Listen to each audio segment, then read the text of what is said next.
I'm wondering if the panel can first confirm whether or not the Liberals disqualifying of Chandra Arya had anything to do with concerns of foreign interference.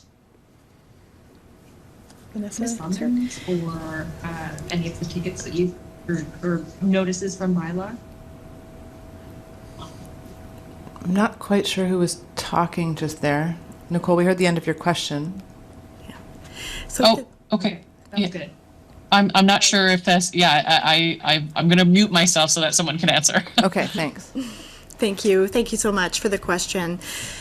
Certainly the Government of Canada takes foreign interference and its potential serious in any context. And this is why in January, the Deputy Clerk and National Security and Intelligence Advisor to the Prime Minister identified that CITE would be stood up for the purposes of monitoring the Liberal leadership race. Of course, the leadership campaigns are entirely within the purview of the party. However, they are part of a critical continuum of democratic process activity.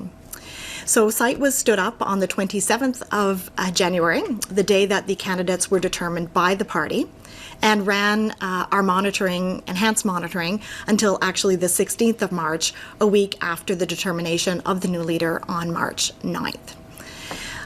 What I would emphasize there is that throughout the period, the CITE members had the opportunity to provide classified and unclassified briefs to the Liberal Party in terms of the activity that we saw during that campaign period between the 27th of January and the end of the campaign.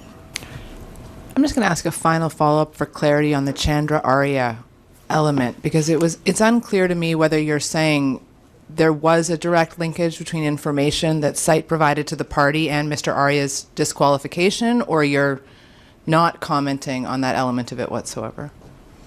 Thank you for the request for clarification. So my point was to share with you that the CITE monitored the Liberal leadership race from when it started, when the candidates were approved by the party, until the end of the campaign, and that we engage with the party in order to be able to share with them information that is helpful for those campaign teams to be alert to instances of foreign interference.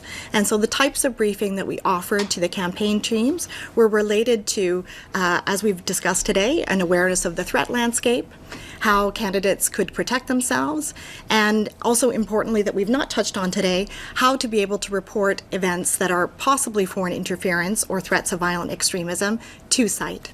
And it's really important to have that two-way communication channel between parties, and it was in place for the leadership race for the first time, and will of course be in place for the general election, as we will establish communication channels with all of the parties through cleared representatives during the course of the general election campaign.